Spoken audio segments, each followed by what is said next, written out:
Assalamualaikum warahmatullahi wabarakatuh. Perkenalkan, nama saya Renaldi Putra Setiawan, NIM 1701465, Prodi Pendidikan Bisnis Angkatan 2017. Pada kesempatan hari ini saya akan mereview buku yang berjudul Islam dan Kebudayaan yang ditulis oleh Muhammad As-Subli. Hal ini merupakan tugas dari mata kuliah Seminar Pendidikan Agama Islam yang diampu oleh Dr. Edi Suresman MAG dan Dr. Cucu Surahman STHI MAG MA. Baik, kita langsung mulai saja. Yang pertama akan membahas tentang profil buku. Buku ini berjudul Islam dan Kebudayaan Melayu Nusantara, menggali hukum dan politik Melayu dalam Islam. Penulisnya adalah Muhammad As-Subli, cetakan pada Syawal 1439 Hijriah atau Juli 2018 Masehi. Penerbitnya adalah Dewan Dakwah Islamiyah Indonesia, Jalan Keramat Raya nomor 45 Jakarta 10440. Tebal halamannya ada 320 halaman. Baik, kita langsung saja ke daftar isi, yaitu yang pertama bab 1 akan membahas mengenai memaknai Melayu. Yang bab kedua, kerajaan-kerajaan di bumi Melayu Nusantara. Bab ketiga, khasanah masjid bersejarah bumi Berzam. Bab 4, kepribadian orang Melayu. Bab 5, model kepemimpinan dan politik dalam tradisi Melayu. Lalu bab 6, konsep kehidupan bagi masyarakat Melayu. Bab 7, pengaruh Islam terhadap kesenian Melayu. Bab 8, tradisi dan kebudayaan organisasi Melayu Nusantara. Lalu kita langsung saja membahas tentang bab 1, yaitu memaknai Melayu. Pengertian Melayu telah berkembang mengikuti langgam zaman dan dinamika sejarah sejak dahulu kala sampai sekarang. Di antaranya dapat disenaraikan dalam buku Sejarah Melayu persembahan Datuk Ahmad Dahlan PhD berikut ini. Sebutan Melayu berasal dari Himalaya, lalu kemudian disingkat menjadi Malaya. Hima berarti salju atau sejuk, sedangkan Alaya bermakna sebagai tempat. Dengan demikian, dapat disimpulkan bahwa Melayu adalah tempat yang sejuk seperti di puncak gunung yang tinggi. Lalu, Islam sebagai identitas Melayu. Islam digambarkan sebagai penanda utama bagi orang Melayu untuk membedakan orang Melayu dan orang tidak Melayu. Kuatnya identitas Islam dalam diri orang Melayu menyebabkan bahwa Islam tidak bisa dipisahkan dari diri mereka, sehingga sampai mati pun Islam menjadi agama orang Melayu. Islam digambarkan benar-benar telah menyatu dalam diri orang Melayu. Lalu ada pengaruh Islam terhadap peradaban Melayu tidak terlepas oleh sebuah peradaban atau tamadun Melayu.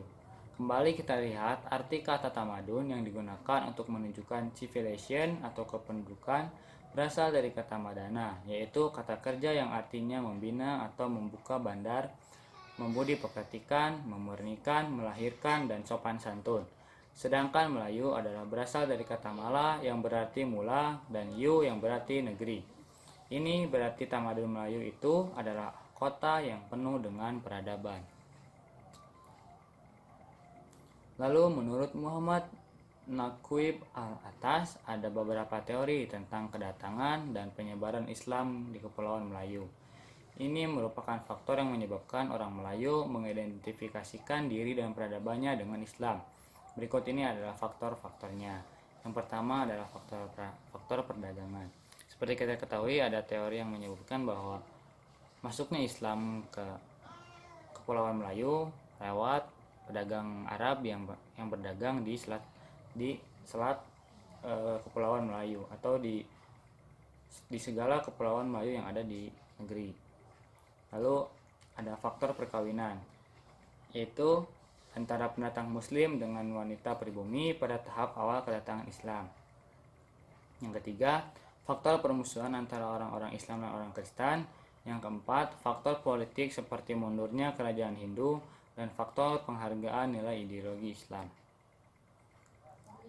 Baik, kita lanjut ke bab 2. Bab 2 akan membahas mengenai kerajaan-kerajaan Melayu Islam di Nusantara.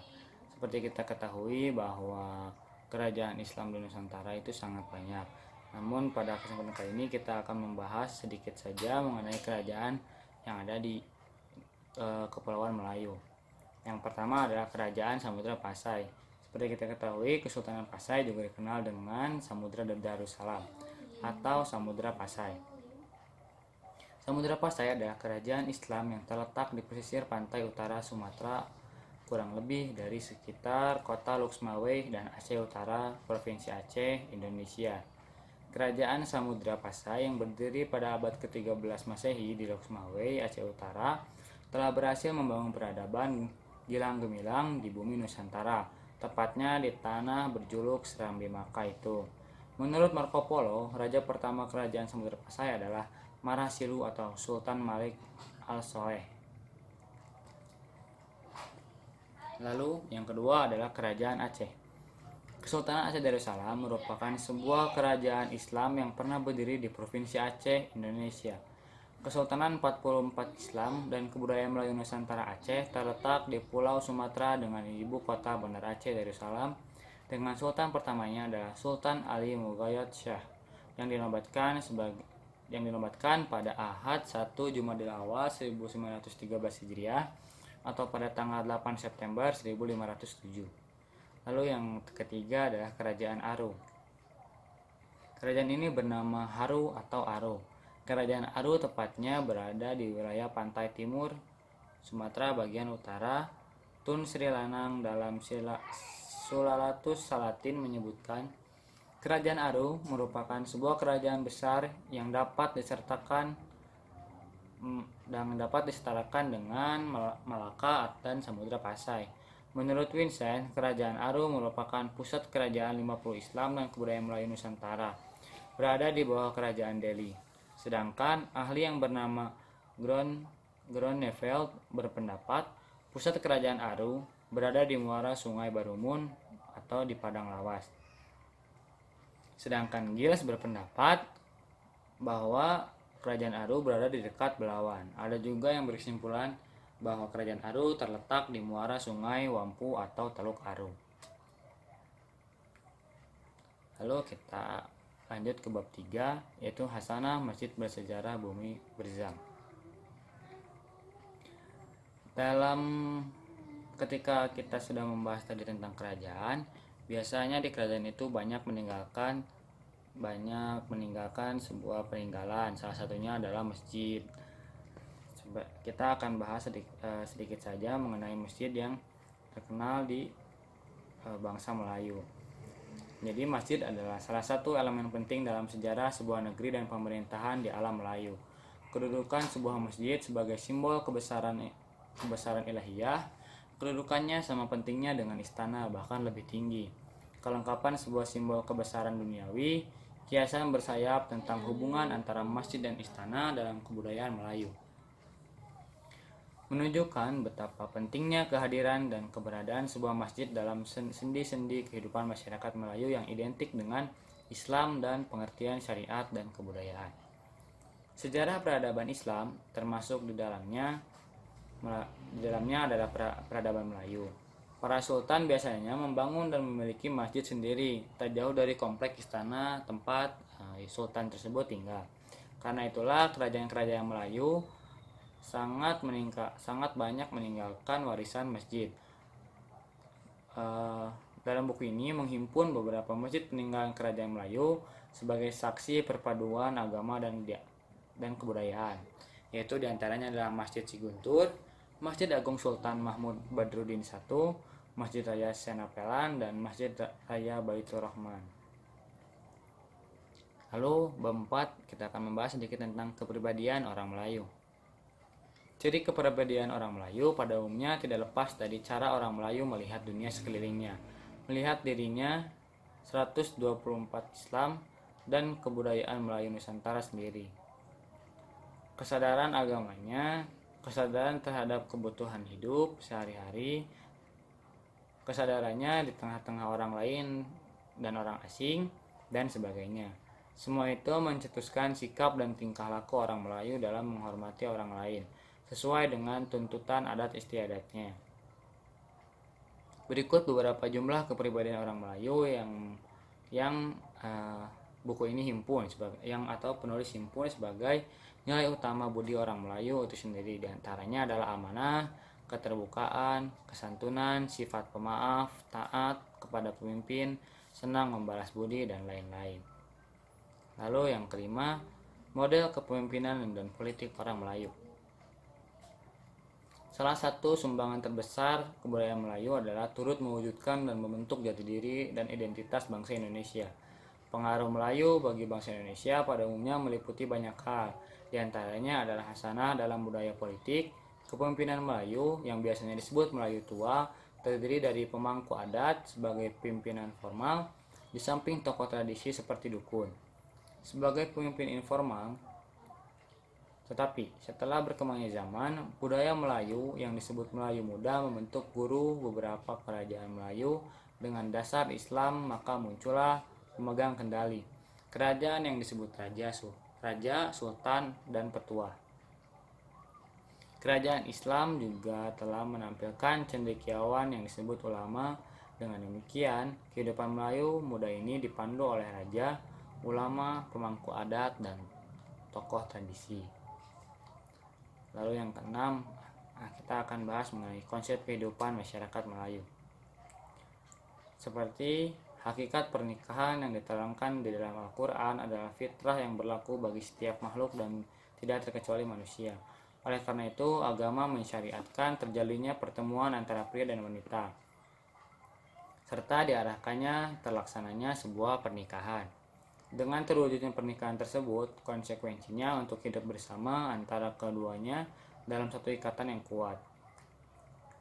Sebagai penopang yang dipegang dan sekaligus diamalkan dalam terwujudnya ikatan yang kokoh dalam pernikahan yang sakinah adalah adanya prinsip musyawarah. Tadi kita membahas pernikahan. Sebetulnya dalam bab ini banyak sekali yang dibahas, yaitu seperti siraman, lalu juga banyak yang dibahas dalam buku ini. Lalu bab 7 kita akan membahas mengenai pengaruh kesenian budaya Melayu. Kesenian Melayu yang berlangsung saat ini adalah pengaruh dari kejayaan Islam yang dibawa oleh pedagang dan penyiar ke alam Melayu. Hal itu dapat dilihat dari bangunan-bangunan seperti batu nisan dan sebagainya. Misalnya bentuk batu nisan Fatimah binti Maimun Ibnu Hibatullah yang terdapat di lereng Jawa Timur. Batu nisannya tertulis 1082 Masehi. Juga batu nisan Malik Al-Soleh pada tahun 1297 Masehi, dan banyak lagi batu nisan lain yang ditemukan. Semua batu nisan tersebut ditulis dengan tulisan Arab, dan hal tersebut sebagai bukti adanya pengaruh Islam, terutama dari asal datangnya penyiar Islam. Demikian pula dari aspek bangunan, tempat ibadah seperti masjid dibangun di alam Melayu merupakan pengaruh Islam, di mana terdapat khas-khas tulisan Arab yang digunakan untuk hiasan masjid pada bagian dalamnya. Di sampingnya adanya mimbar dan menara. Islam dan kebudayaan Melayu Nusantara di antara aspek kesenian yang lain juga dipengaruhi oleh Islam. Misalnya alat-alat yang dipakai untuk kesenian di alam Melayu dikenal dengan seperti gambus. Gambus digunakan untuk mengiring zapin, yaitu kesenian yang berasal dari Arab. Lalu kita juga banyak mengenal budaya bangsa Melayu seperti pencak silat, lalu juga ada sholawatan yang diiringi oleh beberapa musik, yaitu digunakan saat tradisi-tradisi tertentu atau pada hari raya tertentu. Lalu yang bab terakhir kita akan membahas tentang tradisi dan kebudayaan orang Melayu. Yang pertama adalah baraan. Ketika masyarakat Amerika memiliki tradisi Thanksgiving yang sangat dibanggakan, maka orang Indonesia memiliki tradisi lebaran yang begitu ingar-bingar. Ketika mengulik lebaran, tidak lengkap rasanya kita kalau tidak mengintip tradisi orang Indonesia yang menyimpan sejuta hasanah. Mulai dari mudik, nyekar, sungkeman, halal bihalal, hidangan khas hingga silaturahmi ke rumah saudara. Semuanya dikemas dengan penuh sukacita dan bahagia. Lalu ada akikah. Akikah menjadi adat orang Melayu sebagai tanda bersyukur kepada Allah Subhanahu wa taala yang setelah dikaruniai seorang anak. Akikah biasanya dibuat setelah 7 hari anak kelahiran atau 7 hari setelah kelahiran dari seorang anak tersebut. Maksud akikah ialah menyembelih binatang an'am yang dilakukan ketika mencukur rambut bayi yang baru dilahirkan sebagai tanda mensyukuri karunia, tradisi, dan kebudayaan orang Melayu. Al-Quran bagi masyarakat Melayu dijadikan sebagai pedoman hidup yang mengatur segala lini kehidupan, baik hal yang bersifat pribadi maupun sosial kemasyarakatan. Oleh karena itu, mengajarkan Al-Quran kepada anak-anak merupakan suatu kewajiban bagi kedua orang tua. Terima kasih. Assalamualaikum warahmatullahi wabarakatuh.